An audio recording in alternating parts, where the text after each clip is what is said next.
So this is what can happen to your drone if you decide to fly here without knowing about some of the hidden dangers that this island has. For example, did you know that there are animals here that can attack and basically kill your drone? Well, I didn't know that either. And I actually happen to have the footage from this accident, which I'll show you later in the video and explain what exactly happened so you can learn from my mistakes. And that will hopefully help you to always get your drone back with all this amazing footage that you capture. And so here we go, here are 5 things that can KO your drone here in Iceland. Let's first talk about the temperature. Temperature is definitely one of the factors that can make flying a drone in Iceland very challenging. Because it isn't just bad for your fingers, but drones aren't really a big fans of low temperatures either. And most of the manufacturers actually don't even recommend flying your drone in negative temperatures. And if you are visiting Iceland during the winter months, most of the time that's exactly what you will get. But what can actually happen if your battery is too cold? I have personally never experienced it, but I have heard so many stories of drones basically shutting off in the air and falling straight to the ground, as well as going into an emergency landing mode and basically having no way to control where they will land. And if you are flying over the sea or the lake, that basically means that your drone is lost. And that also means that you won't even be able to use your DJI Care insurance, for example. And so how do you combat these low temperatures? And in my personal opinion, the best thing to do is to simply always fly with warm batteries. And of course, they can be a little bit cold, but closer to the room temperature, the better. But I also know that in practice this isn't so easy to do, and let's take hiking as an example. And usually what I do in those situations is to simply put my batteries in the pockets and try to keep them warm at least this way. The lowest temperatures that I have flown my drone in was around minus 15 degrees Celsius, and everything was fine actually.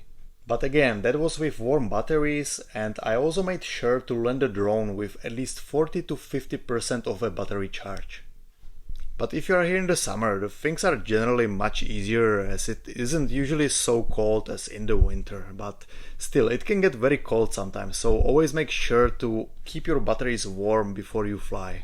And so as you can see, there are things that you can do to sort of minimize the risk, but also remember that the risk is never a zero if you fly in very low temperatures. But there is also a good rule that you can try to follow if you are flying in extreme situations like this, and that's basically never fly too far, and also always try to be aware of your surroundings and try to think ahead and basically imagine where the drone would land if, let's say, you needed to go into an emergency landing.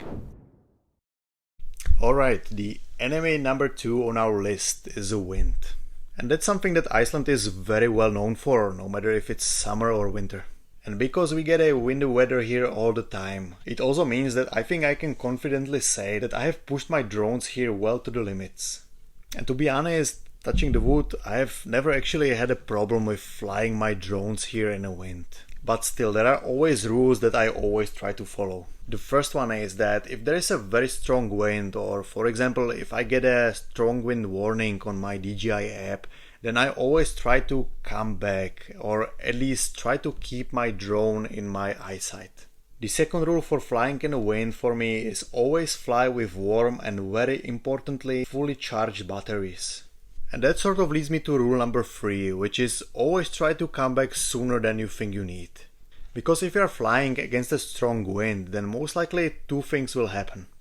A, depending on the strength of wind, it can double or triple the time that you need to fly your drone back. And B, because it needs to battle the wind, plus you will most likely want to be in a sport mode when you are coming back, you will lose your battery charge real quick. And that's another reason why you always want to fly with fully charged and warm batteries.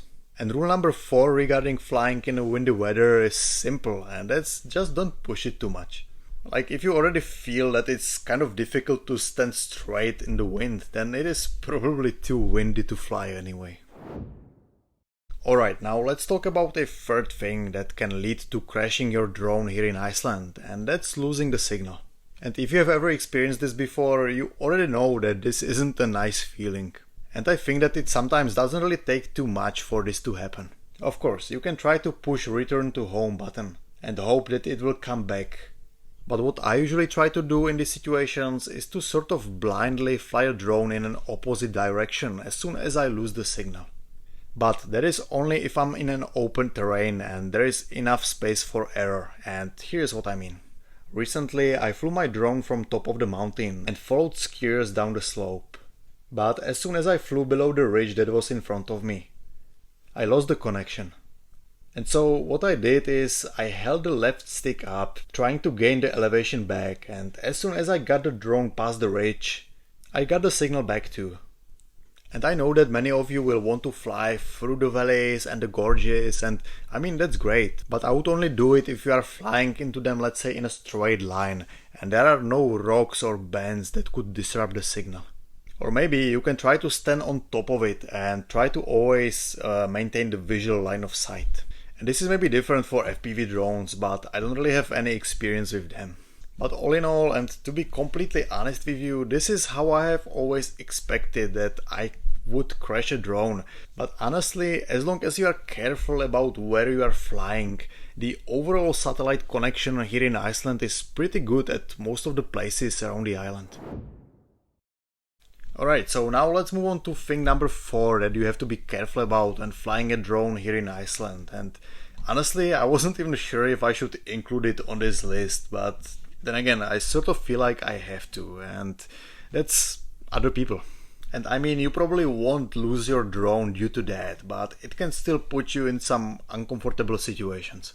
The first part of this is sort of up to you, and that is risk of getting a fine for flying where you are not supposed to. There are generally 2 ways that you can find out about where you are allowed to fly and where you are not. The first one is obvious, and that is the signs. And that is pretty simple. I mean, if there is a sign, just don't fly.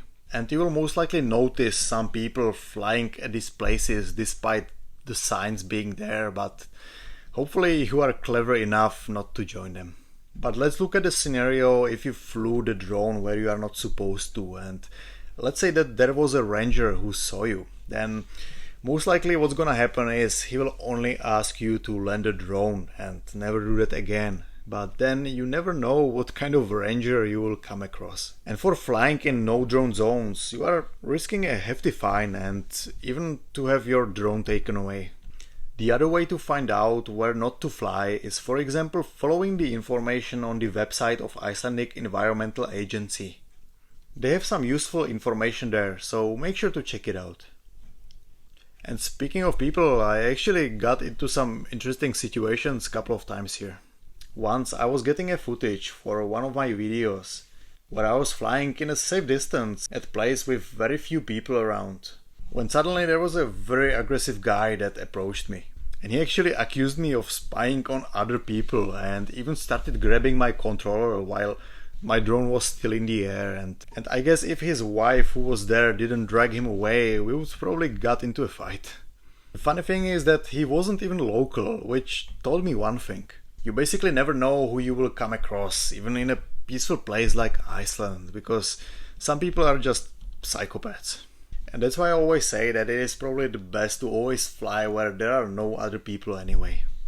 Also, be careful about flying near any farms and places where people live, and just remember to always keep a respectful distance. And also, one more thing, please don't be that person who hovers the drone over people's heads. Like, if you are in a place where there is more people around and you really want to, take some footage, and just get the drone in the air, get the footage that you need and land as soon as you can, and just don't ruin, the vibe of the place. Alright, number 5, the final drone killer, and that is actually the one that took my drone down. And to be honest, I have never even heard of this happening here in Iceland before, so this really came as a surprise to me. But first, here's the footage, and maybe you can tell me if you can actually guess what happened here.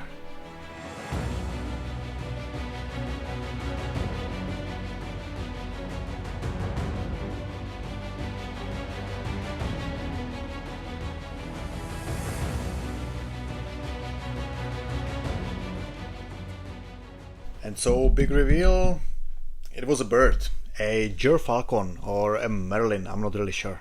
The unfortunate thing is that the drone landed in this mountain stream, and even after searching for hours all along the stream, I still couldn't find it.